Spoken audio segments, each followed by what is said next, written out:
Hi everyone, it's me, Mia Nicole, and welcome back to Faith's Blurtified vlog, where I chronicle the growth that I am going through in becoming a child care worker or child care teacher, whichever one you want to use. I prefer teacher.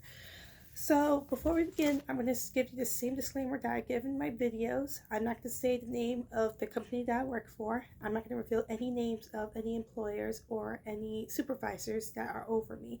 And I'm not going to say the name of any coworkers. And under completely no circumstances, I am revealing the names of any of the children or parents any of the parents or children that I'm looking after while I'm working at the center. So happy Tuesday, everyone. And today was actually another pretty easygoing day. There were some hiccups, but I'll let you guys know when that comes along. So, I got in there pretty early, so I was able to tidy up whatever last loose ends I wasn't able to get to yesterday. I fill up the trash, fill up the trash can and replace the bag within the diaper depot. Like the thing that we do at our facility is that when we leave for the day, we take our trash with us and dump it inside the dumpster. So there was no trash, but I didn't have the trash bags, and I managed to get those in, and I was able to be prepared for the day. So I was able to get in five kids, all the ages of 2, and we did an activity that focused on using blocks. Sometimes I always overthink some of these activities, like what I'm going to do, what I'm going to find. Some of these activities are pretty simple and always focus on social development, focus on, education through play. And, they're really learning just by just doing really basic tasks that maybe someone as an adult or maybe even an older child would take for granted. So they were just using different forms of blocks. We had the soft blocks, we had little building blocks, we had the Legos. It was just really fun. It was just kind of like a low-key morning. So and basically we were able to get outdoors, the same. But of course, the thing that always this is something that I'm trying to get into habit of doing because I have to stop doing this. We have these door stoppers for when we go outside to keep the door from locking us out. And I always, because when I'm trying to, gather all the kids together, make sure I have all the tissues and make sure they have all their bottles, I always forget to put that door stopper. So I always have to buzz in and let them know that I'm stuck outside again. So I have to remember to put the door stopper. I'm going to put that in my mind. Whenever I go outside to the playground with the kiddos, I have to use a door stopper. But I've been having some of the issues with, with the Wonder Twins. I've been giving them, well, more so one than the other.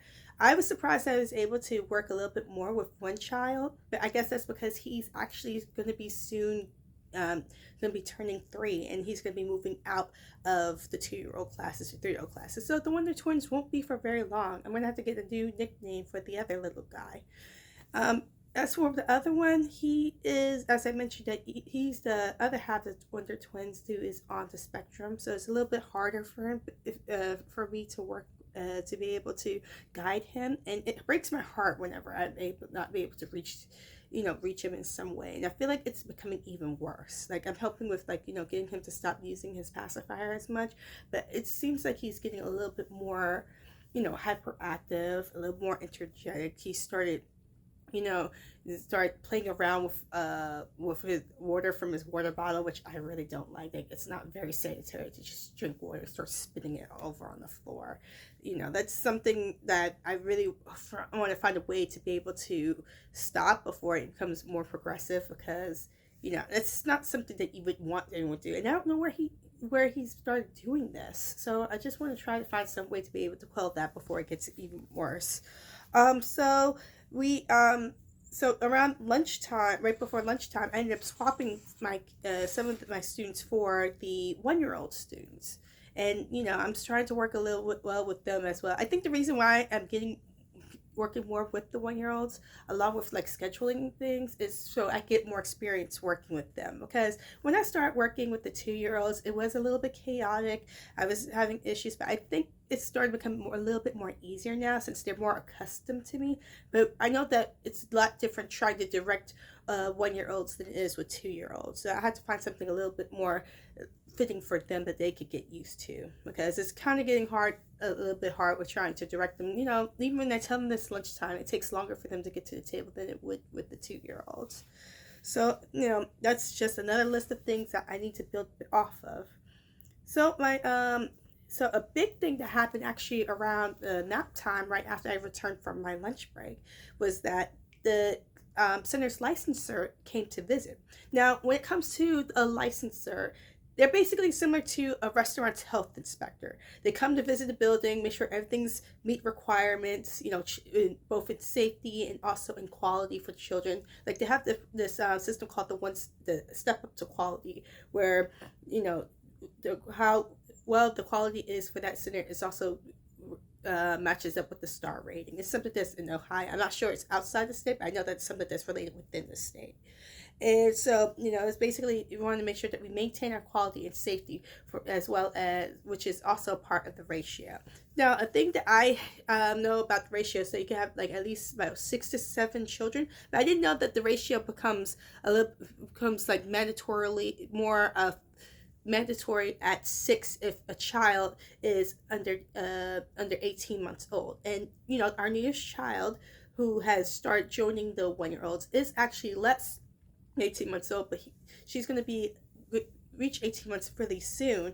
But because the fact that she isn't 18 months, which is 1.5 year old, that means that I have to make sure to maintain the ratio is not above 7. And also, I had a child who was really tired, really sleepy. I was trying to keep her up in order to have her lunch today. But, it was just really difficult. Like, it was the same child I may have mentioned before.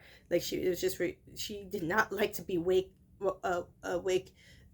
up at all. Like, it's just really upsetting for her. And so, I unfortunately had to let her sleep. But the thing I have to keep in mind in order to meet requirements is that if she does go to sleep, I have to make sure that she is on a cot. I can't just let her lay over on the cool down couch, which was a mistake that I made, and I'm going to keep in mind next time if she ever has to fall asleep again.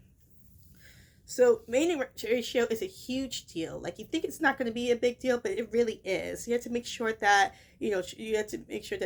the number of children is matches up with the limit of how many teachers who are there. And it's critical with I mentioned with the 18-month-old, but it's also very critical as well, even during nap times. Like, ratio plays a little bit differently when it's nap times. Like, it could be about, I think, be about 14 children, which is okay. But as soon as those kids are up, you have to make sure you have a second teacher in order to work with those 7 kids, and have also have the in order to look after one group of 7 kids while you look after another group of 7 kids. So it's very critical that that the requirement for ratio is always met. Like, you can't have more kids than you need to inside a class. Not even like way more. Not even like I would have to say either 2 or more children in a class during nap times. It's still a lot of information to take in, but that's the clarity that I've received, and I will be sure if I'm wrong, I'll give you extra clarity on that. So after the visit from the licensure, which went very smoothly, but we had to make sure everything was was in tip top shape, make sure that there was anything left out that that could be counted against us.